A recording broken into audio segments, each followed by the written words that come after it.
انتوا دلوقتي بتتفرجوا على بودكاست 30. هتشوفوا في الحلقة دي انتوا بتجيبوا ارقام تليفوناتنا منين؟ اتولدت لقيت نفسي بياع. دي علاقة قذرة. ان العقار اكتر حاجه امان ان انت تحط فيها فلوسك. انا ببيع لك الوحدة دي بتمنها بعد 5 سنين، انا اروح اشتري في صحراء؟ ده مش منطقي، ومفيش شركه في الدنيا سلمت مشروع كل حاجه فيه بيرفكت. فانت فاهم المعضلة الاخلاقية بتاعت اللي هو انا كسبت بس انا كسبت عشان ايه؟ عشان راهنت ان الناس دي هتبات في الشارع.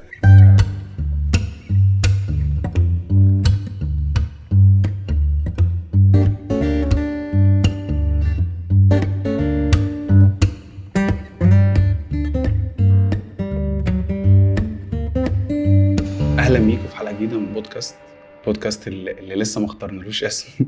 فلو انتوا بتتفرجوا علينا وعندكم اي اقتراحات ممكن تسيبوها لنا تحت في الكومنت، واعملوا لايك وشير لو الفيديو عجبكم، واعملوا سبسكرايب برضو. الحلقه دي معايا ضيف يعني ممكن يكون لسه توبيك جديد على القناه. احنا هنتكلم عن العقارات في مصر وخصوصا في الدلتا. اعتقد ان هو حاجه مهمه الناس كتير، سواء المقدمين على الجواز او اللي عنده مثلا اسره كبرت منه مره واحده فبيحاول يعمل ابجريد للعقار اللي هو فيه، حابب تعمل استثمار سواء في حاجه سكنيه او عقار اداري او تجاري. وكمان عايزين نتعرف اكتر عن الشخصيه اللي انا بشوف ان هو حد مميز جدا في المجال اللي هو شغال فيه، رغم ان سنه صغير الا ان هو وصل لنجاحات كبيره. احمد قاسم، عشان ما نطولش كتير، احمد قاسم هو المدير التنفيذي ونائب مجلس اداره شركه السلام للتطوير العقاري. ازيك يا ابو حميد؟ اهلا وسهلا، الحمد لله. اخبارك ايه؟ كله فوق. لا بقول لك انا عايزك تفك كده يعني بحاول اخد على الاهواء يعني لسه. لا في العادي خالص، فاهم؟ احنا قاعدين على القهوه. تمام. انا اول سؤال هموت واعرفه، انتوا بتجيبوا ارقام تليفوناتنا منين؟ ايه السؤال الصعب ده؟ هو في اكتر من واي لموضوع احنا ازاي بنجيب ارقامكم. بس انت متخيل فضولي عامل ازاي؟ يعني انا انت متخيل انا الفضول قاتلني ازاي ان انت تبقى قاعد عادي خالص كده شغال نايم تعمل اي حاجه وتلاقي اهلا يا فندم مش عارف ايه، انا معاك مش عارف ايه من شركه مين، وتحب تعرف اكتر عن وحداتنا الجديده في العاصمه الاداريه. جو ده انتوا بتجيبوا ارقام الشعب المصري منين؟ خليني اقول لك اهم واي بيجيب منه الارقام، السيلز العقارات بالذات بيجيب منه الارقام. هو واي الجدعنه. يعني ايه واي الجدعنه؟ احنا بطبعنا شعب جدع. فخلينا نقول مثلا ان اكس ده اشتغل في شركه ريال استيت، وطبعا عشان اشتغل في شركه ريال استيت سيلز يعني لازم يجيب ارقام عشان يكلمها يعرض عليها الشغل. فيجي الواحد زي مثلا انا بشتغل في شركه اتصالات، في بنك، بشتغل اي حاجه. احمد بقول لك ايه، انا عايز الارقام الحلوه اللي على موبايلك. فطبعا بما ان انا مصري فانا جدع، فطبعا طبعا هو الارقام الحلوه اللي على موبايلك دي اللي هي الارقام اللي متوقع ان هم يبقوا عملاء. بالظبط بالظبط. وانا مش مشكله بقى، انا كاحمد انا جدع، فعايز ابان ان انا جدع قوي، فعايز اطلع اكبر كم من الارقام. فعادي جدا عشان اخدم صاحبي. فمش لازم اطلع له حد يكون هو كواليفايد لان هو يشتري، قد ما انا اطلع له ارقام كتير عشان ابان ان انا جامد اجمد من حسام مثلا اللي هيديله ارقام اقل مني شويه. فده رقم واحد، واكتر حاجه مسوحه الشعب المصري كله في موضوع الارقام ده موضوع الجدعنه، ان احنا بنستجدع مع بعض ونطلع الارقام. ده رقم واحد. رقم 2 طبعا احنا بيبقى فيه اعلانات على السوشيال ميديا عامه. فانت لمجرد ان انت لو ضغطت عليها بالغلط فانت خلاص كل بياناتك راحت هناك، فاعرف ان انت كده لبست. وطبعا هيروح لحته ان انت خلاص رقمك راح لسيلز معين في شركه عقار معينه، فهنرجع تاني لنفس النقطه وهي الجدعنه، فيبدا يوزعها على جميع السيلز اصحابه وحبايبه والناس دي وبس. والموضوع بيمشي كده يعني انا كده فهم. انا من الاول فاهم، بس انا عايز الناس تعرف هو الموضوع احنا واصلين فين، المأساة عامله ازاي. الموضوع ده بيواجهنا دايما. يعني دايما السيلز بيسالوا السؤال ده، انت جبت رقم منين؟ وفي رد يعني بيترد عليه، ده الطبيعي، اللي هو اداره التسويق وفرت لنا الارقام يا فندم. بس يا سلام. ايوه انا عارف، انا الحاجات بتاعت بيعرفوا يلاقوا ردود جاهزه متعلبه، بنعلمهم الرد ده. لا بس تمام. طيب انا بالنسبه لي الموضوع غريب شويه. هقول لك غريب في ايه؟ في شغلانتك انت. يعني انا مثلا اعرف ان خريج تجاره بيدور اول حاجه على بنك يشتغل فيه، مهندس كده مدني فهيشتغل معماري، يعني كل الحاجات دي معروفه شويه. قد ايه الشغلانه بتاعتكم دي جذابه لدرجه ان هي مثلا بقت بتشد قطاع كبير من الشباب ليها؟ وانت بتشوفها كده ولا لا؟ وايه اللي حببك فيها؟ يعني انت ليه اخترت الوظيفه دي؟ انت اصلا خريج ايه؟ انا اصلا خريج معهد خدمه اجتماعيه. يعني تمام، اللي هو بتاع كل حاجه، هو ينفع في كل حاجه. لا بس انا بياع. اشمعنى الفيلد ده؟ بص، هو برضو احنا لو بنتكلم على الريال استيت فالريال استيت عامه فيها مجالات كتير يعني مش لازم تبقى. خلينا اصلا نوضحهم. انا اعرف ان في تطوير عقاري وتسويق عقاري، صح كده؟ هو التطوير العقاري ده الشركه عامه، وبيكون فيها بقى قسم التسويق، قسم المبيعات. بس في شركات اللي انا اعرفه ان في شركات تسويق عقاري بس، شركات بتشتغل مع ناس مقاولين او كده، بتبيع لهم شغلهم. بالظبط، ده اسمها شركه بروكر. ده ما بيكونش مالك اي مشروع وبيبيع مقابل نسبه معينه. اوكي. ده قصه تانية خالص. بس هو عامه لو احنا بنتكلم على حته السيلز، انا فاهم قصدك ليه الناس كلها بتروح للحته دي. فهو يعني انا شايف ان دي اكتر الشغل فيها سسبنس، بتعرف على ناس جديده، بتوصل لهدف معين. وخليني اقول لك ان الناس نوعين، في ناس بتشتغلها علشان هي اصلا بياعه، هو ده الكاركتر بتاعه لازم يكون كده، وده غالبا اللي بينجح وبيكمل. وفي ناس تانية بتشتغلها علشان هي فلوسها كتير، لان هي فعلا فلوسها كتير، هي فلوسها اكتر من اي شغلانه تانية من وجهه نظري يعني. ومش اصعب حاجه، هي صعبه بس مش اصعب حاجه يعني. لو انت ليك علاقاتك، لو انت حد مجتهد وشاطر وبتذاكر، مش هتبقى اصعب حاجه خالص بالنسبه لك. فلا هي شغلانه لطيفه، فطبيعي ان الناس كلها تجري عليها يعني. تمام. طب انت بقى يعني ايه اللي شدك ليها؟ زي ما انت قلت اول حاجه، انت قلت لي عشان انا من طول عمري بياع.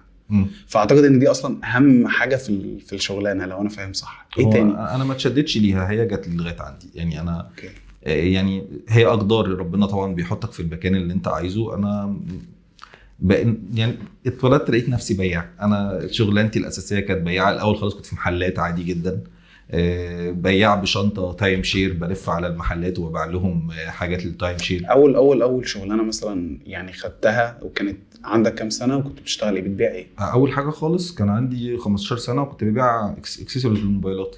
حلو. ده بتهيألي كلنا عدينا في المرحله. طبعا هي كانت ترند وقتها. ده حقيقي. الموبايلات الصيني بقى والحاجات دي، ولا كنت لا انت وعيت على حاجه انضف شويه؟ لا، كان لسه الصين لسه اصلا ما طلعش، كان وقتها اللي هو الموبايلات النوكيا والحاجات اللطيفه دي كلها. بعد كده موضوع الكمبيوتر، وتصلح كمبيوتر وتعمل وصلات نت وتفتح سايبر والحاجات دي كلها. بتهزر؟ عملت ده؟ طبعا يعني كنت عامل وصله وكده؟ كنت عامل وصلات كتير جدا. طبعا احنا بنقول للناس ان دي حاجه غير قانونيه. ده كانت ايام شقاوه وعدت. كانت ايام جميله. كانت ايام جميله فعلا. كانت ايام جميله فعلا. يعني انت بدات من هنا؟ احنا عامه الجيل بتاعنا، الجيل اللي في سني ده عدى بحاجات كتير قوي يعني. والضمايطه كمان خصوصا، هم بيحبوا الشغل يعني. ممكن تلاقي باباك بيزقك اصلا عشان تشتغل، مع ان انت ممكن تكونوا مبسوطين يعني، مش محتاجين ده يعني. باباك مش مستني منك حاجه، بس هو عايزك تنزل تحتك بالسوق، تتعرف على ده وعلى ده، الكبير والصغير ازاي تتعامل، صح كده؟ السوق بيعمل الرجاله يعني عامه، والشغل بيعمل الرجاله. بس خلي بالك برضو، لان انا ملاحظ ان يعني في دمياط احنا عندنا الموضوع اكتر شويه يعني. دايما احنا بنزق على الشغل من واحنا صغيرين، وده الطبيعي. بنشوف اخواتنا الكبار كده، اهالينا كده، طول عمرهم بيشتغلوا من حتى من هم صغيرين. انا فاكر حتى ان ناس كتير في عيلتي كانوا بيسافروا يشتغلوا بره، وفي حاجات عاديه يعني، في عماله، فاهم؟ بس هو بيسافر عشان هو مبسوط. ايام ما كان السفر سهل، وايام ما كانت ليبيا بتطرح بالعربيه البيجو، فاكر انت؟ فاكر الايام دي طبعا. وفاكر واحنا صغيرين كان اي حد في الصيف لازم ينزل يشتغل في ورشه نجاره او معرض موبيليا او الكلام ده. ممكن انا كنت بعيد شويه عن الفيلد ده فما كنتش بشتغله، بس كان لازم اشتغل يعني. اول ما خلاص بقيت في ثانوي في الصيف، لا لازم انزل اشتغل ولازم اعتمد على نفسي. ودي كانت حاجه كونت كتير قوي في شخصيتي يعني. اوكي. طيب انا مش عارف برضو السؤال ده هنبقى لسه بنسخن ولا لا، بس انا يعني من طبيعي يعني انا في دفعتي في مهندسين كتير. وانت بما ان انت شغال في العقارات، فانتوا بتتعاملوا مع مهندسين كتير اكيد يعني، يعتبر ده وقود الشركه طبعا. ليه في مصر من وجهة نظرك يعني؟ عادي احنا بندردش، انا عارف ان ممكن ما يكونش عندك رد علمي، بس انت اكيد عندك خبرة في الموضوع ده. ليه في مصر المهندسين مهدور حقهم؟ بص، هو السؤال نفسه انا اسف بس حاسس ان هو لا، مش السؤال نفسه مش صح. المهندسين مش مهدور حقهم ولا حاجة.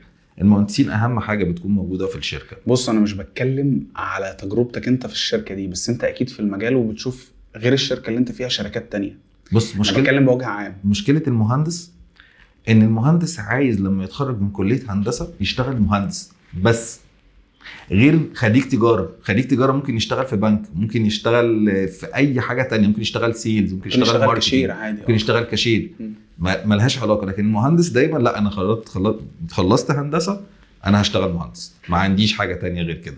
فممكن ده شوية عامل شوية مكتر قوي اللي بيتقدموا على الوظائف كمهندسين، فده بيقل من السالري. يعني دايما لما بيكون المعروض كتير بيبقى اللي قدامك شويه لا انا براحتي بقى، انا هحط سالري اقل لان انا عندي معروض كتير. في حاجه لاحظتها برضو، مش عارف الكلام ده يبقى صح وانا بقوله ولا لا، بس دايما بشوف ان المهندسين البنات هم اللي بينزلوا شويه من الحته بتاعه الاجور بتاعه المهندسين.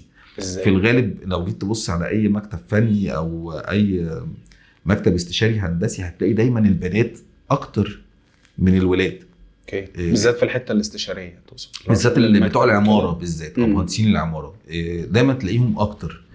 ده لان هم بيقبلوا بمرتبات اقل، لان هي كبنت هي برضو مش فارق معاها المرتب قوي زي الولد، فده بينزل عامه من سالري المهندس. بس انا بشوف بقى ان مع الوقت المهندس كل ما سنه بيكبر وكل ما خبرته بتكتر، لا هو بيوصل لحته معينه بيعرف يمسك منها فلوس كويسه جدا جدا جدا. طبعا يعني طبعا المهندس لو سافر بره مصر مثلا لا بياخد ارقام مهوله يعني اكتر من اي رقم. انا برضو عندي وجهه نظر في الحته دي، هي برضو شبه الدكتور شويه. انا ما ينفعش اخرج دكتور واقول له خش اوضه العمليات موت 2 يعني هو بيبقى كده انت بتجرب، بس هو لازم تاخد الموضوع من تحت، عشان في الاول في الاخر انت بتبني مبنى وفي ارواح ناس. طبعا فاعتقد ان ده برضو يمكن يكون كان قصدك من الموضوع بالظبط، ان انت ما تتوقعش قوي ان انت هتبقى خريج هندسه فانت هتبقى حد من الناس المشاهير يعني بدون ذكر اسماء. لا انت المفروض بتبدا عادي واحده واحده. وحتى المشهور ده في يوم من الايام كان لسه خريج عادي خالص بيحاول وبيسعى. اي شغلانه واي حد في الدنيا لازم تعمل اللي عليك قوي وتجتهد قوي، لازم تبدا من الصفر،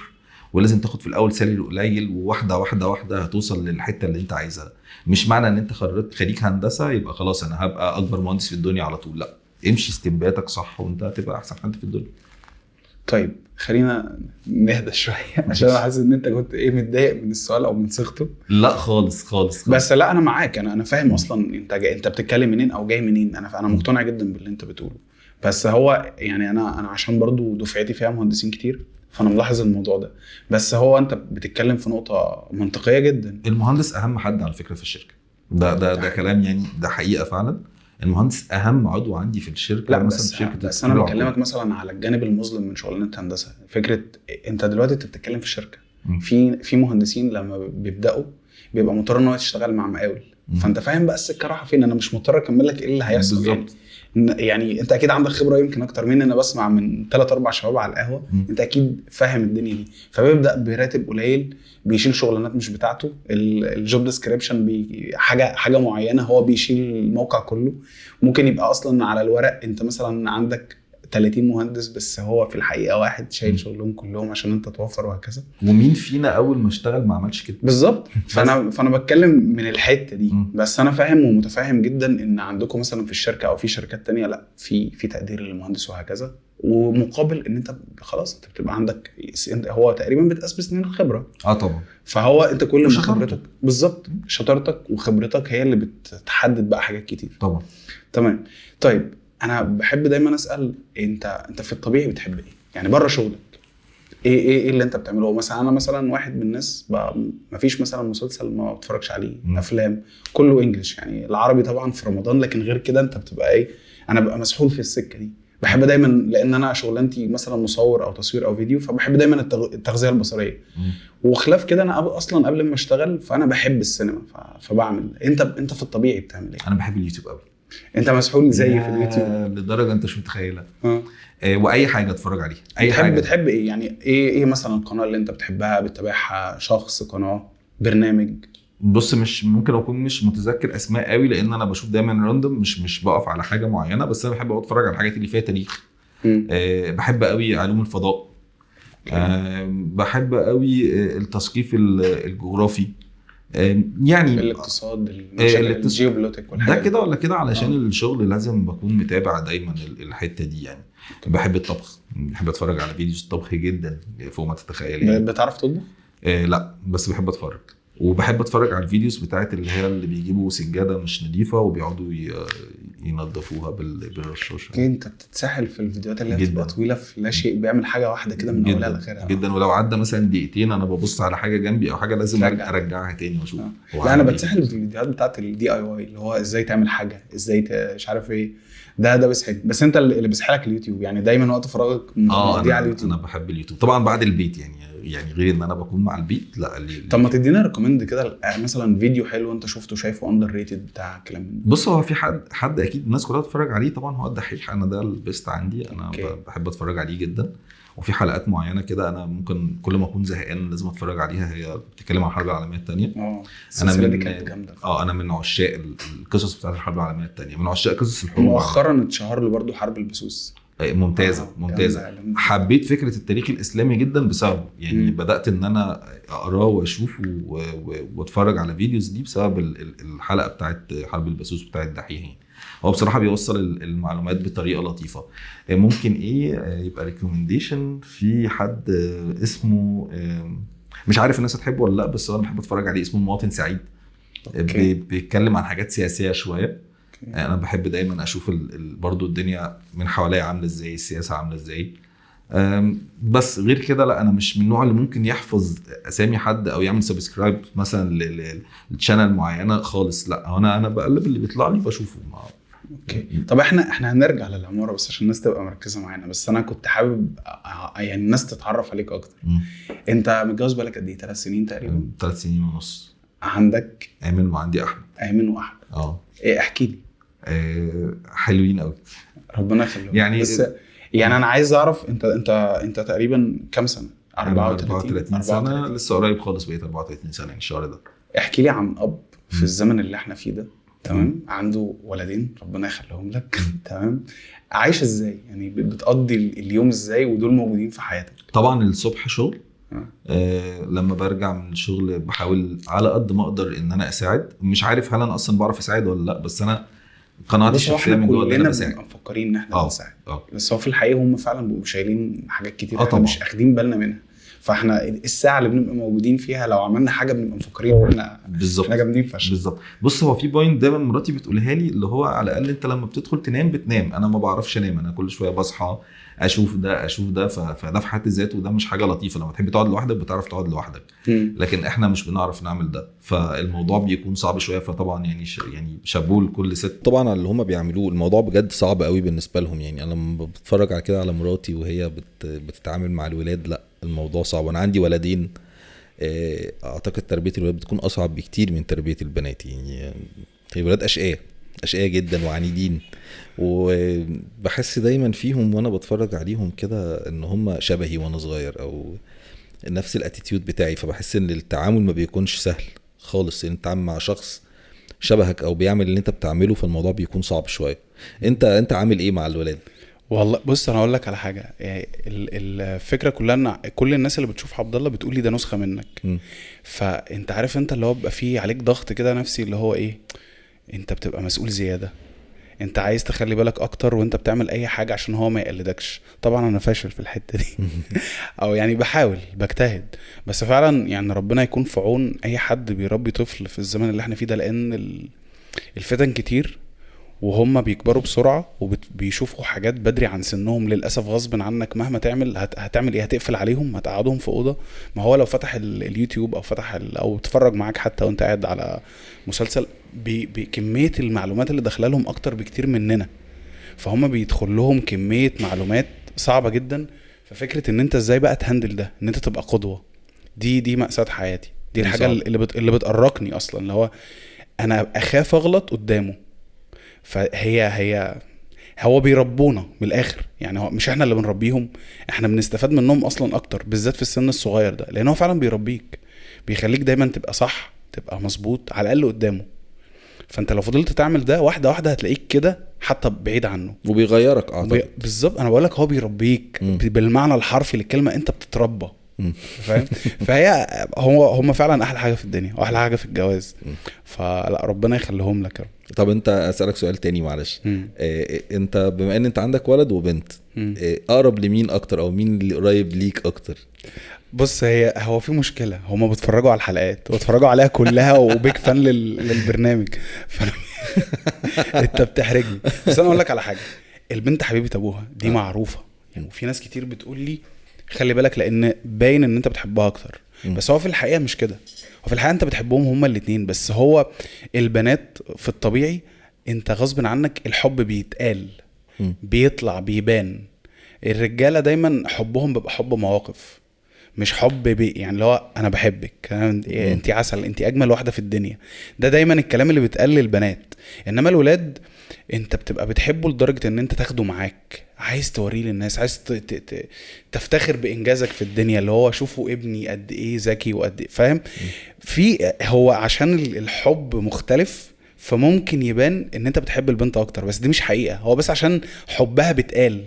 فاهم قصدي يعني؟ عارف اوصلها لك. انا فاهمك. فهو دايما بيتشاف ان انت بتحب بنتك اكتر. لا هي مش كده. احلى رد انا سمعته في النقطه دي على فكره. يعني اول مره حد يقول لي حاجه تقنعني، لان انا دايما بشوف ان هو بيحب البنت علشان بحب البنت اكتر، او البنت قريبه لباباها اكتر، او الولد ممكن يكون متعلق بمامته اكتر. يعني بشوف ولادي بصراحه انا بغير من علاقتهم بمامتهم جدا، وبغير من مامتهم بعلاقتها بيهم. عايز اقول لك دي علاقه قذره.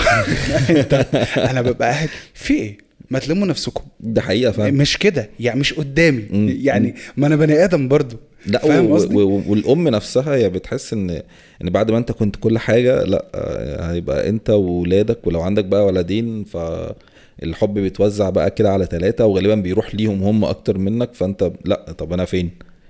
لا انا عايز اهتمام. بعمل حركات صبيانيه جدا جدا، بتضايق من جوايا، وممكن يعني لو هم بيلعبوا لعبه بوظها لهم. ما بتلعبوش من غيري، انتوا ليه بتلعبوا من غيري، او ليه بتعملوا حاجه من غيري؟ انا عايز ابقى معاكم. وانا ما هو أنا العكس بقى مع بنتي. يعني مراتي بتغير جدا من بنتي، ودايما عندنا مقوله انا وايمان الصغيره، يعني مسمي ايمان وهي مراتي ايمان. فدايما بقعد اقول لها بيغيروا مننا فاهم. وابقى باصص في حته يعني، بكلمها وانا باصص لامها بيغيروا مننا، فهي تتضايق وتقول لي ما تقولش كده قدامهم بتاع. بس هو خلاص افيه في العيله كده، بيغيروا مننا. لان هو انت فعلا هو نفس اللي هي بتعمله مع عبد الله انا بعمله مع، فهي برضو بتغير من الحته دي. بس لا البنات بالنسبه لابهاتهم حاجه تانية. بس انا بحس ان 2 كفايه قوي.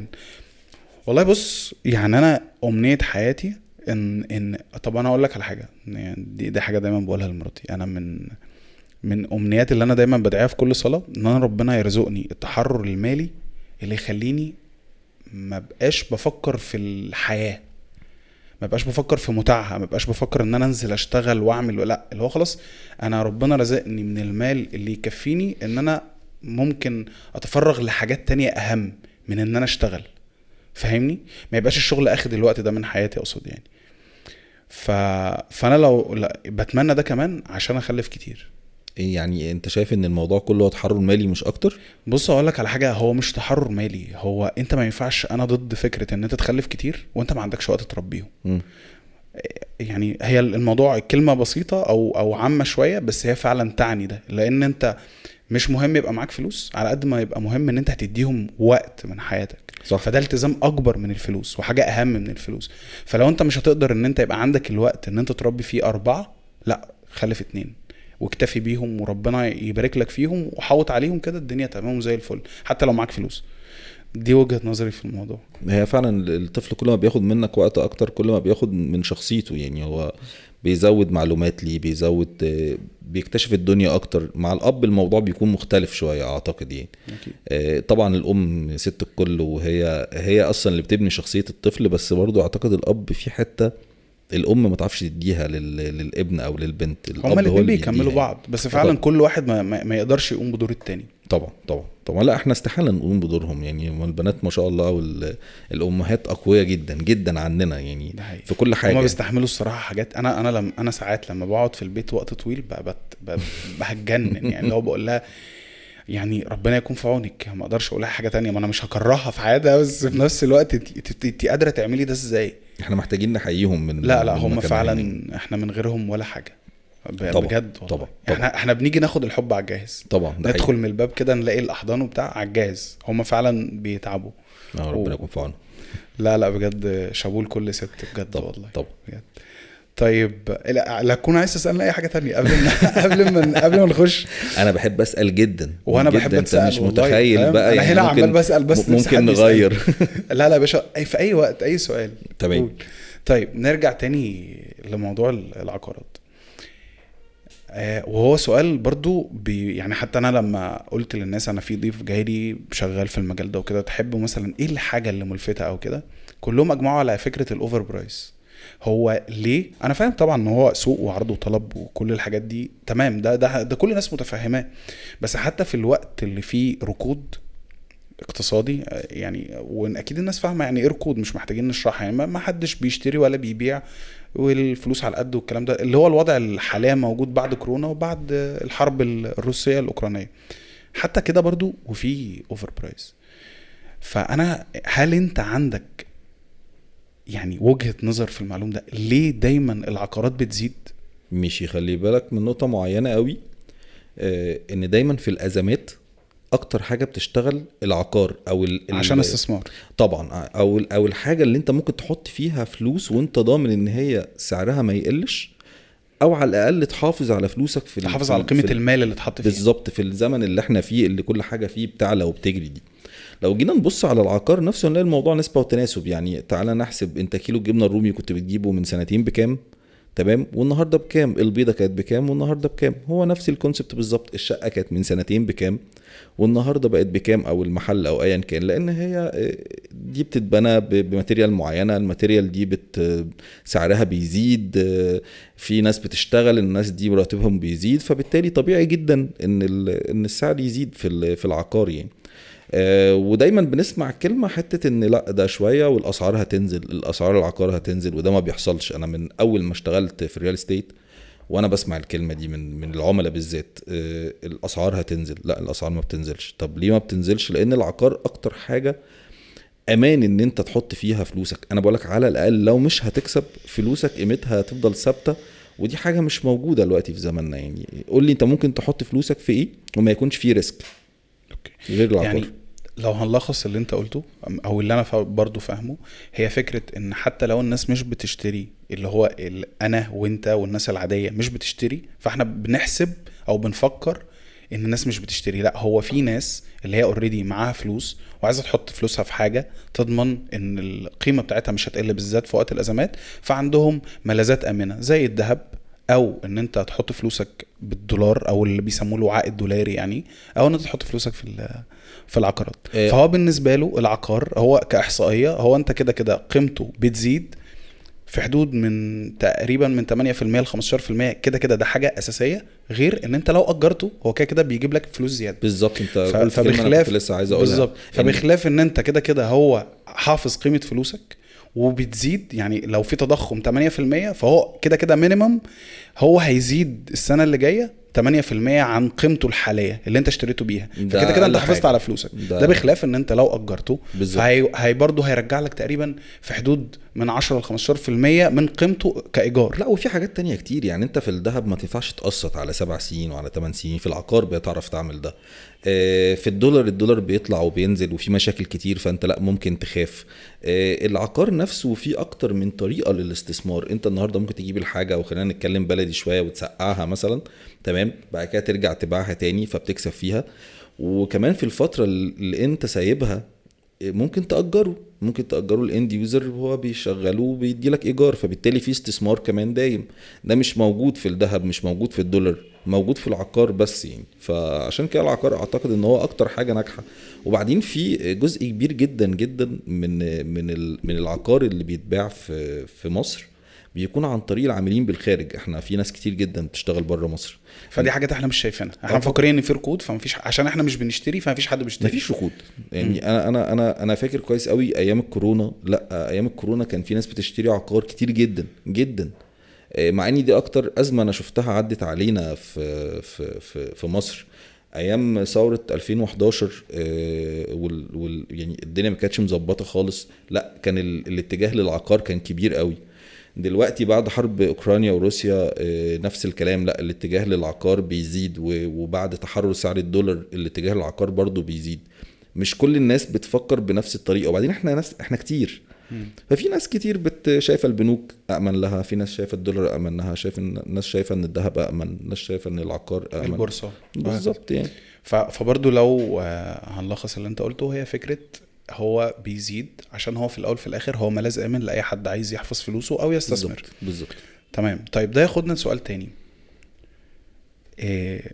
انت شايف ان ده دلوقتي وقت مناسب للشراء؟ كل دقيقه بتعدي عليك مش بتشتري فيها عقار وانت تقدر تشتري فيها عقار انت بتخسر. وتعال نبص لزمان ودلوقتي. يعني انت اكيد نفسك بتقول لي ان انا كان بابايا عنده قطعة ارض في دمياط الجديدة كانت بملاليم، شوف دلوقتي بقت بكام. اعتقد ان ابنك هيجي كمان 10 سنين يقول نفس يلوم الكلمة. ان انا ما اشتريتش وهي بمليون. بالظبط. هي على وقت وهتبقى ازيد من كده. بالظبط كده. كل دقيقة بتعدي عليك بجد انت بتخسر فيها لو مش بتشتري فيها عقار، او على الاقل مش بتستثمر فلوسك. يعني فكرة ان انت تسيب فلوسك بتستناك ما بتعملش اي حاجة بيها، ده مش حاجة صح. يعني انا دايما ببقى ضد فكرة ان انا احط فلوسي في البنك ويطلع لي عائد والكلام ده. لا، انا استثمرها. التضخم بياكل العائد اللي جاي لك. بالظبط. فانت بتيجي تبص تلاقي فلوسك هي مفيش اي مكسب. لا، يعني انت لو ما كمان. خسرتش ده لو ما خسرتش. يعني انا شايف العقار بصراحة هو اكتر حاجة امنة ومضمونة ان انت تكسب فيها فيما بعد. امنه ومضمونه ومتجربة وبتفضل لولادك فيما بعد. يعني هي موجودة معاك. ان اصل الفلوس موجود وكده كده الايجار بيجيب لك مكسب، ده بخلاف بالظبط. ان الاصل الفلوس نفسه بيزيد. او انت ممكن تعمل بيزنس في الحاجة اللي انت اخدها. يعني انا دايما بميل اللي هو للاستثمار. الكويك اند ران، اللي هو انت تشتري وتبيع وتشتري وتبيع وكده. لا، او الناس اللي بتشتري مثلا، اللي هو قصدي يعني انت مش هتشتري عشان تسكن، انت ممكن تشتري عشان ده بيزنس. خلينا اقول لك ان الاستثمار بيكون افضل بكتير لو احنا بنتكلم في استثمار وده هدفنا، بيكون افضل في الوحدات الاداريه انا كنت جاي والمحلات التجاريه. انت شايف ان كاستثمار افضل الوحده السكنيه ولا الاداريه او التجاريه؟ لا طبعا هو التجاريه رقم واحد. بس في ناس مثلا ممكن تقول لك ان انا ممكن اشتري محل في مول وما يتاجرش. دلوقتي الموضوع بقى اسهل شويه. دلوقتي اي شركه تطوير عقاري بتتعاقد مع شركات اداره، شركات الاداره دي بيكون اللي هو انت بتشتري المحل متاجر تقصد؟ مش لازم اشتري المحل متاجر، بس على الاقل بكون ضامن ان شركه الاداره دي هتاجر لي المحل بتاعي، فبكون ضامن ان في دخل ثابت. بلس ان انا في الوقت ده بكون لسه بدفع اقساط، وبعد كده هيكون بيدخل لي دخل من عائد بعد ما اخلص هيكون بقى اللي داخل صافي. بالظبط. لا وكمان بيتشال من قيمه الوحده نفسها. يعني انت لوحدك لو بمليون جنيه بتقسطها على 5 سنين وهتستلم كمان سنتين، ال3 سنين التانيين دول ما انت بيطلع لك عائد ايجاري بتدفع منه القسط بتاعك، فبالتالي قيمه الوحده نفسها بتقل. ده غير ان احنا كل سنه السعر يعني سعر الجنيه بيقل، فبالتالي انت قيمه القسط اللي بتدفعه بتكون اقل. دي حاجه اصلا يعني وقفت عندها وانا بعمل ريسيرش الحلقه. فكره يعني ايه انا دلوقتي مثلا ممكن اخد اشتري الشقه دلوقتي، ده اللي انا فهمته. يعني هي مشكله عويصه قوي في الاقتصاد، بس اكتشفت ان هي ليها حل يعني، او مش ليها حل، هي معروف بدايتها واخرها فين. ان انا لما بشتري دلوقتي وبقسط دلوقتي، فانا بقسط وكده كده سعر العمله بيزيد والتضخم والحاجات دي، فالراجل اصلا اخد مني اقساط ال5 سنين بسعر النهارده بالظبط، فهو بيخسر. فيقول لك لا هو مش بيخسر بالظبط، لان هو اصلا برضو اخد الارض دي قسط وبنيها قسط. تمام. طب ما هو كده، طب البنك بيخسر ليه؟ ما هو البنك اللي اداله في الاول في الاخر، لو هو مثلا اخد قرض من البنك بضمان الارض واتيفر يعني، طب ما كده البنك بيخسر ليه؟ لان هو اداني قرض بسعر النهارده فانا بقسط. قال لك لا. فهي معضله كده اللي انت بتتكلم فيها دي. انا مش فاكر اصلا هم في الاخر وصلوا ان لا، هو في الاول في الاخر انا لو ببيع لك مثلا واحده في العاصمه الاداريه، فانا ببيع لك الوحده دي بثمنها بعد 5 سنين. مش قوي. ده اللي انا فهمته يعني، اللي هو ايه، انا هو انت مش بتبيعها لي بعد 5 سنين، بس انت حاطط في دماغك وانت بتبيعها ان الوحده دي كمان 5 سنين هتبقى بكذا، فانا مقيم الوحده بالاساس ده. بصراحه هو حاجه شبه كده يعني. الدوله بتشجعنا كويس قوي كمستثمرين ان احنا ناخد اراضي، فبيدونا تسهيل بره البنوك. يعني هيئه المجتمعات العمرانيه نفسها لما بتيجي تاخد منها ارض او حاجه، هي بتديها لك قسط على 3 أو 4 أو 5 سنين، بتدفع مقدم معين تمام، وبعد كده بتقسط الباقي وانت بتبني المشروع بتاعك نفسه. انا النهارده لما باخد منك كعميل فلوس، ما انا باخد الفلوس دي بشغلها صح. فبالتالي بتجيب ارباح وبرضو ببني بيها قبل ما السعر بتاعها يزيد، وبكون عامل حسابي دايما وانا بسعر المشروع ان في زيادة ممكن تتم في خلال السنتين او ال3 دول بنسبة كذا. فبحاول على الاقل ان انا اقسم مشروعي لاكتر من فيز، بحيث ان انا النهارده ببيع فيز 1 بسعر النهارده بالظبط، وفيز 2 بسعر بكره، وفيز 3 بسعر بعده. مش الصح ان انت تفتح مشروعك كله وتبيعه مره واحده، مش شطاره ان انت تقول انا بعت كل حاجه وبعت بسرعه. لا، هو انت لازم تبيع بخطوات معينه علشان ما تخسرش يعني. وهي الفلوس عامه لما بتشتغل بتجيب فلوس، وكل مره الفلوس بتجيب فلوس، فبالتالي انت كمستثمر مش هتتاثر. اللي هيتاثر بيها العميل، اللي هو لا انا معايا مبلغ معين وعايز استثمره، فبالتالي هدفع النهارده جزء وهقسط الباقي، وقيمته بتقل وكل حاجه، بس ما عشان انا اصلا معايا مبلغ معين، مش الفلوس بتشتغل وبدورها يعني. في برضو يعني حاجة كده جت في دماغي، ما اعرفش اصلا هي صح ولا لا، بس هي حاجة برضو يعني لفتت انتباهي في المجال بتاعكو ده. اللي انا فهمته ان المعروض كتير، واللي انا فهمته برضو كاحصائيات ان المفروض ان المطلوب برضو كتير، بس المطلوب في فئة غير المعروضة. يعني اللي انا فهمته ان المعروض كتير من الوحدات اللي هي من متوسط الدخل الفئة العليا فيما فوق، الاي كلاس والحاجات دي كلها. واللي المطلوب كتير، يعني انا شفت تقريبا زي احصائيه ان مطلوب كل سنه 600 الف وحده، بس ال 600 الف وحده دول معظمهم مطلوبين لمحدودي الدخل ومعدومي الدخل. هي الاحصائيه بتقول كده، انا مش جايب حاجه من عندي يعني، تمام. بس المعروض كتير بس في حته غير دي. طب الخلل ده جاي منين؟ وهل، او ده السؤال الجوهري، هل القطاع الخاص في مصر يقدر ينافس او الدولة تساعده في ان هو يبني وحدات لمحدود الدخل تبقى تبع الاستثمار الخاص، الشركات بتاعة التطوير العقاري، المقاولين؟ ان مثلا انا مثلا بدل ما ابني كومباوند ابني مثلا مشروع سكني، والحكومة مثلا تبقى دعمني بان سعر الارض يبقى قليل، بس معروف ان الشقة مثلا هتتباع بكذا، ب 300 ب 400، اللي هو حاجة اللي المطلوب فيها كتير. الحقيقة ان ده بيحصل بالفعل بقاله حوالي 6 أو 7 سنين. ان دخول الجيش في المنافسة بتاعة الاستثمار العقاري اثرت قوي على اصحاب الشركات الخاصة ان هم ينزلوا كتير في سعر العقار. بقى الموضوع شوية محكوم، يعني حتة ان معروض وحدات تتعرض وحدات سكنية بسعر لمحدود الدخل، ده بالفعل الجيش بدأ يعمله لما عمل سكن مصر ودار مصر ووحدات كتير، والمشاريع بتاعت التمويل العقاري ومشاريع التمويل العقاري. الكلام ده كله هو بدأ يوفر لك انت كمحدود الدخل امكانية ان انت تشتري، فبالتالي اكبر المستثمرين ان هم يبيعوا باسعار ريزبل شوية، تمام، وفي نفس الوقت يقدر يديلك بيمنت ان انت تقسط على فترة طويلة، علشان ما تروحش المنافس بتاعه اللي هو البنك في التمويل العقاري او تشتري من الجيش او الكلام ده كله. وفترات السداد برضو في شركات كتير بقت بتكبرها، وبقى في 10 وفي 15 سنة دلوقتي وحاجات شبه كده، في 10 وفي 15. فهم بدأوا يعني إلى حد ما إن هم يقربوا لمحدود الدخل، وشايف إن في الخطة الجاية كمان للدولة إن هم بدأوا يعملوا وحدات بسعر أقل كمان علشان يقدر يناسب محدود الدخل أكتر. يعني أنا شايف إن خطة الدولة ده موجود. اللي بيحصل حاليا ده كافي؟ يعني هل أنت شايف إن أنت بتقول لي مبدئيا إن الدولة بدأت بتعمل ده بقى لها فترة؟ بالظبط. احنا يعني حتى قبل الثوره كان في الوحدات السكنيه اللي بتاعت محدود الدخل دي، كان وقتها طبعا انا مش بتكلم على الاسعار القديمه، يعني كان ممكن اقل كمان من 100,000 جنيه، حاجات يعني اسعار رمزيه جدا في الوحده، وكنت بتقسطها على 20 سنه. لو انت كنت مثلا في الشهر بتدفع 200-300 جنيه طبعا. مثلا حاجه شبه كده. فهل احنا ممكن نلاقي حاجات زي دي وبيعملها القطاع الخاص، ولا دايما الدوله عشان هي بتعمل ده بدعم فهتفضل هي اللي بتعمله؟ طبعا الدولة بيكون اكتر لان هي بتعمل ده بدعم، وبدليل ان انت بص لما بيكون في طرح الوحدات السكنية في اي مشروع من مشاريع الدولة، روح بنك الاسكان والتعمير وشوف الكمية الناس صح. اللي بتكون بره وناس عادية زينا، يعني ناس حد عايز يجيب شقة لابنه، حد عايز يجيب شقة ليه، والموضوع بيكون مناسب ليه، يعني المبلغ بيكون مناسب ليه والاقساط بتكون مناسبة، وهم فعلا بيوفروا حاجات، يعني بيوفروا اساليب للتسهيل كويسه جدا. بالنسبه للشركات العقاريه لا، في ناس كتير جدا بدات تشتغل بالكونسبت ده، وبدات تعمل وحدات باسعار مخفضه من غير ما يمس المشروع بتاعه بضرر، عن طريق السعر يكون اقل شويه، عن طريق البيمنت بلان تكون اطول بدون فوائد. فده لا، يعني ده بدانا نشوفه بالفعل الفتره الاخيره يعني. طب ده ياخدنا لسؤال برضو، يعني انا مستغربه شويه. زمان احنا كنا بنشتري في المدن الجديده عشان رخيصه، فاكر انت اول مدومات الجديده طبعا الكلام ده كله. دلوقتي المدن الجديده بقت بتنزل بتتباع غاليه. ليه؟ وهي اصلا يعني على مقوله الناس، حتى ابهاتنا لما كانوا بيشتروا في دومات الجديده، وهي دومات الجديده مدينه سكنيه جديده من المدن الجديده اللي في الدوله، بس يعني معموله من زمان، يمكن من التسعينات بدات التخطيط ليها وتنفيذها.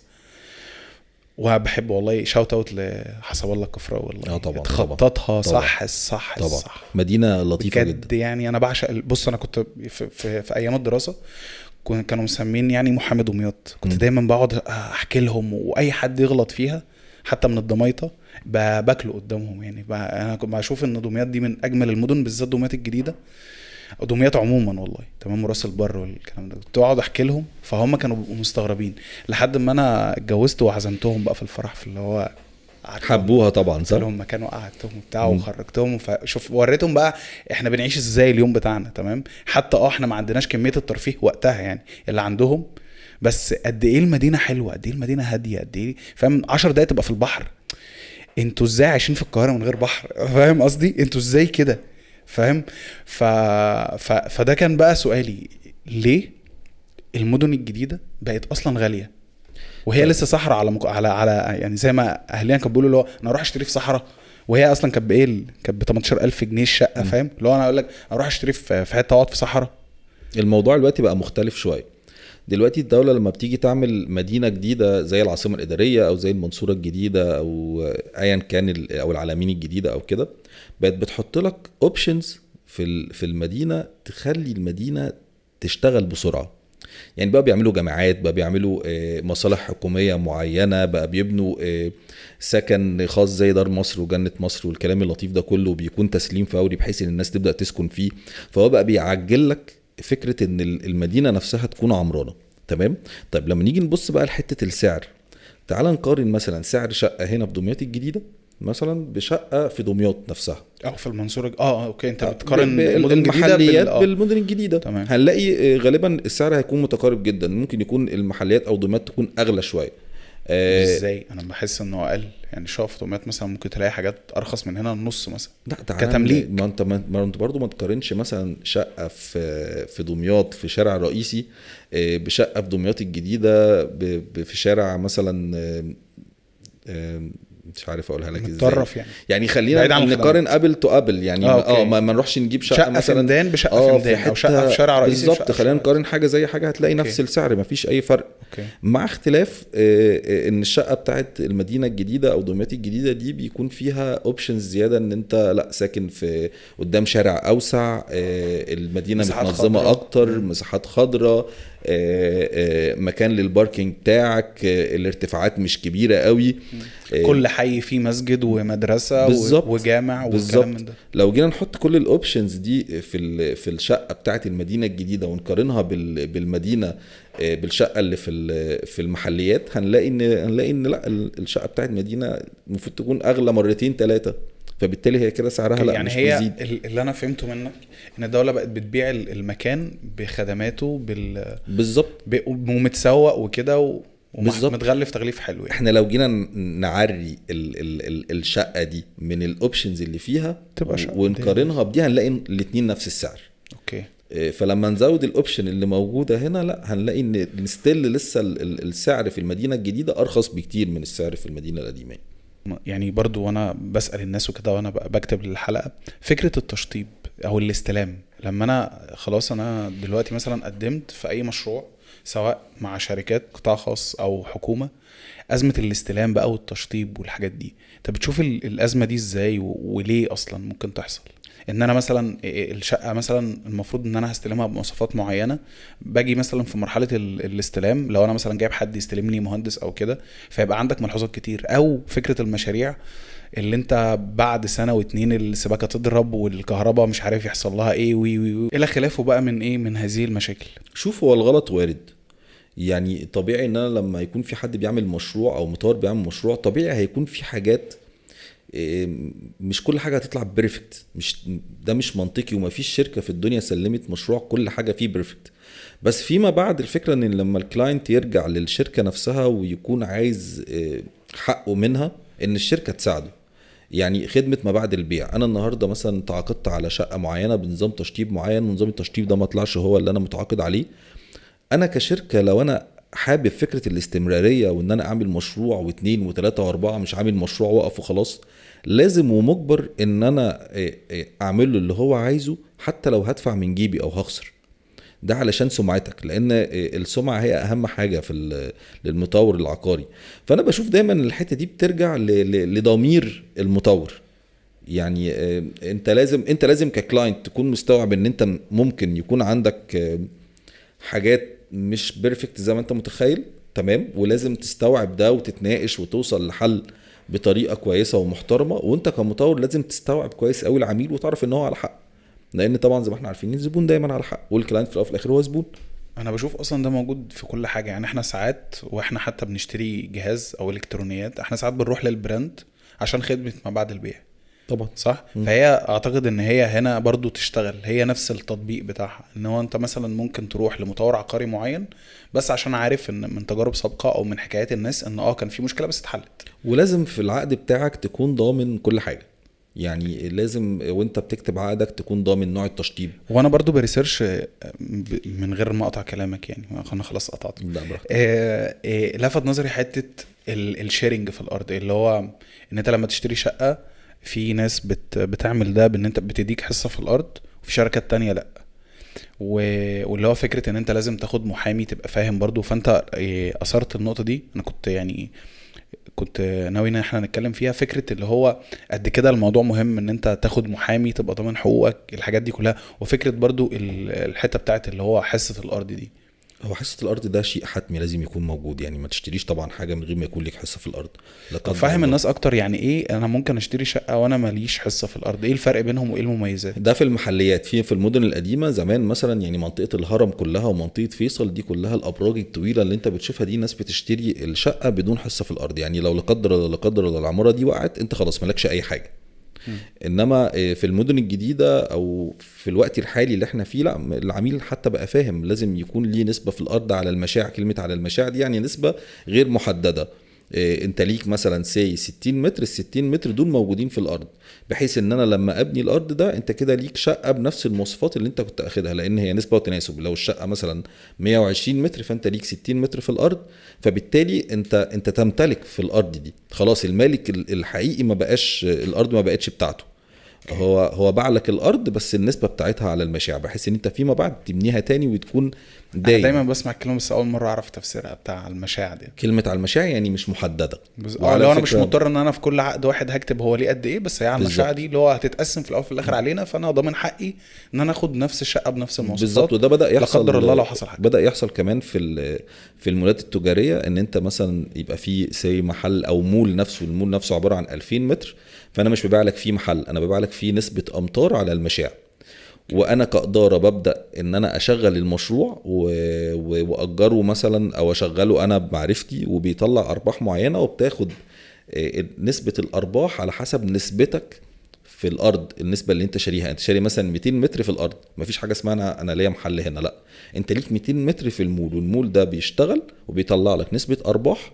نسبه الارباح دي بتاخدها، يعني ده بيكون استثمار دايم وسهل شويه ولطيف. يعني الفترة دي الموضوع ده بقى منتشر شوية وجايب عائد كويس يعني. طيب آخر سؤال في موضوع العقارات، السمسار. يعني برضو أنا بسأل الناس وكده، كلهم أجمعوا على فكرة هو السمسار. في ناس شايفة أنه هو أزمة. طبعا احنا استحدثنا السمسار دلوقتي بشركات التسويق العقاري والحاجات دي كلها. بالظبط، بروكر، سمسار ببدلة، بالظبط ببدلة. بس في ناس شايفه يعني، في ناس حكت لي مواقف على فكره ان هو مثلا بيخلص في ارض، فمره واحده الراجل يقول له لا خلاص اصل انا السمسار جاب لي بيعه تانية ازيد 600,000 جنيه، اصل مش عارف ايه. طب انا عايز برضو افهم هو دوره ايه هو مستفاد ايه، وايه الازمه اللي ممكن يعملها في سوق العقارات كبيع وشراء. بص، الشغلة بتاعت السمسارة عامة هي بدأت الفترة الأخيرة تتنقل من فكرة ان انت سمسار بتشتغل بطريقة عشوائية جدا، لان انت بقيت منظم، وبقى في شركة بروكر، وبقى في عنده موظفين وبيشتغل زي الميديا بالظبط، زي الايجنت بتاع الديفلوبر بالظبط، مفيش اي فرق. السمسار ده المفروض ان هو بيعمل ايه؟ المفروض ان ده شخص يكون ثقة، تمام، لانه هو قدامه المشاريع كلها، وبيحرك الكلاينت على اكتر حاجة مضمونة ليه، او اكتر حاجة كويسة من وجهة نظره. ايه الحاجة الوحشة اللي بتحصل احيانا من السمسار؟ وده مش كل الناس طبعا، في سماسرة محترمة جدا او في بروكر محترمين جدا جدا، ان هو يروح اكتر للي هيديله كوميشن. فمثلا الفترة الأخيرة في السوق بتاع العاصمة الإدارية بدأ يبقى فيه أرقام هايلة جدا للكوميشنز، بدأ فيه 10% و8%. يعني البروكر بقى شريك أصلا في المشروع، فبقى ممكن إن هو يحول الكلاينت على مشروع هو مش أحسن حاجة، لمجرد ان هو ياخد عمولة اكبر. بس في بقى بروكرز طبعا محترمين جدا جدا جدا، وبيشوف الشركة اللي قدامه فعلا الشركة دي محترمة وفعلا لها سابقة اعمال والناس اللي فيها ناس بتوفي بوعودها ولا لا، وبيحركوا حتى لو الكوميشن بتاعها قليل. وده برضو بيرجعنا لحتة ان البروكر ده عايز يكمل في مجاله ويكبر ولا لا. لو هو عايز يكبر هيروح للحتة بتاعت انا هودي للعميل الاضمن، مش هودي له اللي هيديني اكتر.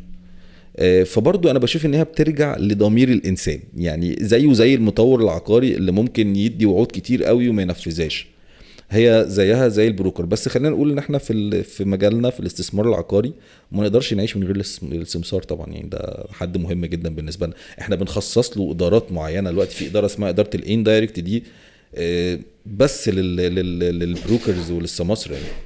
اوكي. وعلى فكره الموضوع بدا يتطور، الناس بدات تفهم وبدات تتعامل بشكل افضل مع شركات الديفلوبر اللي هم السماسرة، بداوا ياخدوا من الخبرات بتاعتهم ويضيفوها ليهم وبداوا يشتغلوا بشكل مور بروفيشنالي. تمام، حلو قوي ده. طيب في الاخر دايما بحب اسال الناس، هل في سؤال معين انت كنت حابب ان انا اساله لك وانا ما سالتوش؟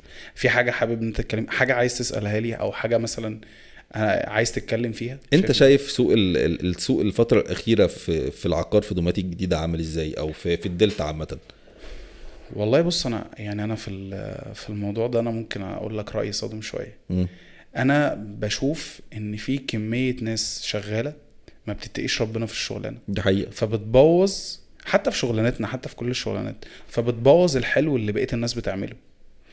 وفي نفس الوقت انا شايف ان فكره التسقيع بتبوظ السوق. يعني انا في سؤال كنت عايز اساله لك برضو، فكره الفقاعه العقاريه هل ممكن تحصل في مصر والحاجات دي كلها زي ما حصلت من 15 سنه بالزبط. انا بسمع الكلمه يعني دي هي في امريكا حصلت وبتاع، وعملت ازمه عالميه في العالم كله، وكان اساسها اصلا فكره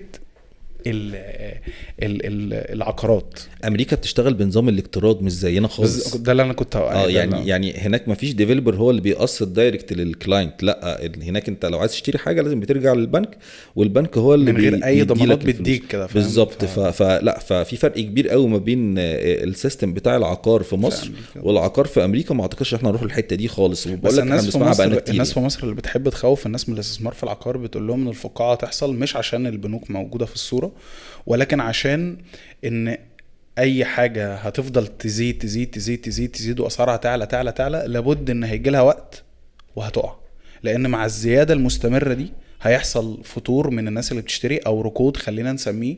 فما عادش حد هيبقى عايز يشتري خلاص. ما هو كده كده عاجلا ام اجلا لما الحاجه تقعد تزيد كده اكيد هيجي لها وقته، هيبقى في فلات لاين وبعد كده هيضايف تاني، الكيرف هينزل تاني. فهو ده اللي بيخوف بيه الناس. بس انا فاهم قوي ان مصر مختلفه. يعني في امريكا لو الناس برضو نديهم ريكومنديشن، كان في فيلم عظيم جدا بعشقه كان اسمه ذا بيج شورت، كان بيتكلم اصلا عن المشكله بتاعه الازمه الاقتصاديه بتاعه 2007 2008 في امريكا، بس من وجهه نظر غريبه شويه. هو كان جايب ان في ناس، وده حقيقي، الناس دي كانت عايشه وحقيقيه وموجوده، يعني هو فيلم شبه دوكيومنتري، هو دراما بس بيتكلم عن ناس حقيقيين. الناس دي شافت الازمه قبل ما تحصل بسنتين. بس في امريكا في حاجه ان انت تراهن، فانت ممكن تراهن ضد البورصه. ففي ناس راحت راهنت ضد البورصه وشركات التامين والبنوك ان هيحصل ازمه عقاريه، وكسبت الرهان.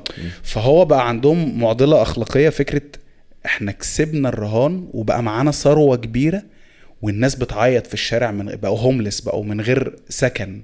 فانت فاهم المعضله الاخلاقيه بتاعت اللي هو انا كسبت بس انا كسبت عشان ايه؟ عشان راهنت ان الناس دي هتبات في الشارع. فهو الفيلم عظيم قوي اسمه ذا بيج شورت، كان بيتكلم عن الموضوع من حته غريبه قوي. يعني ايه؟ في ناس منهم مثلا دكتور في الاقتصاد شايف الازمه قبل ما تحصل وراح كده، تمام؟ بجد والله الموضوع لازم تتفرج على الفيلم ده، انا هشوفه على طول. دخل كده على شركات المراهنات في امريكا، تمام؟ وقال لهم البورصه هتقع، البنوك هتفلس. مين المجنون ده؟ فقاموا ضاحكين. فقال لهم طب انا هراهن بكذا، ورقم ابن لذينه، تمام؟ فقالوا له تمام. اما طلع لهم دفتر قد كده وهم عاملين يضحكوا عليه، وايه، وفي بقى مشهد مونتاج كده ان هو بيعمل ده مع 60 شركه، فاهمني؟ مش شركه واحده. تمام؟ طلع لهم كتاب قد كده، ده العقد امضوه. هم قاعدين بيفلوا فيه، وماله ده عبيط، امضي. تخيل وكسب الرهان. ده مش واحد بس، ده هما كان فيه كذا حد، والفيلم ماشي مع الكذا ستوري لاين دول، في 3 شباب وفي المنتور بتاعهم عمال بينصحهم يعملوا ايه، وفي الراجل ده وفي واحد كمان. تمام. فدي 3 الناس دي كانت شايفه الازمه قبل ما تحصل. فالفيلم رائع، لازم بس خلينا اقول لك ان هنا في مصر شويه يعني حتى الدوله نفسها بتدعم قوي الاستثمار العقاري، وبقى جزء من شخصيه الدوله. يعني الاستثمار العقاري نفسه اصلا بقى، يعني خلينا نقول ان اهم مشروع دلوقتي في الدوله هو مشروع ايه؟ مشروع العاصمه الاداريه. ففكره الاستثمار العقاري نفسه بقى جزء من شخصيه الدوله ومن الاسلوب اللي هي بتحاول انها تطور نفسها بيه. فده بيدينا شويه قوه، بيدينا شويه كناس بتحب الاستثمار العقاري او بتستثمر عقاريا، بيدينا القوه، لان الدوله اكيد شايفه وليها منظور مختلف فماشيه صح. فبالتالي احنا بنمشي معاها. غالبا معظم المصريين بيشوفوا الدوله ماشيه ازاي وبيمشوا معاها. فانا لا، شايف ان الاستثمار العقاري لسه قدامه كتير قوي. وكلمه الفقاعه العقاريه انا فعلا بسمعها بقالي 15 سنه من اول ما اشتغلت في الريال استيت وانا بسمع فقاعه عقاريه. انا زيك برضه، انا بسمعها من زمان قوي.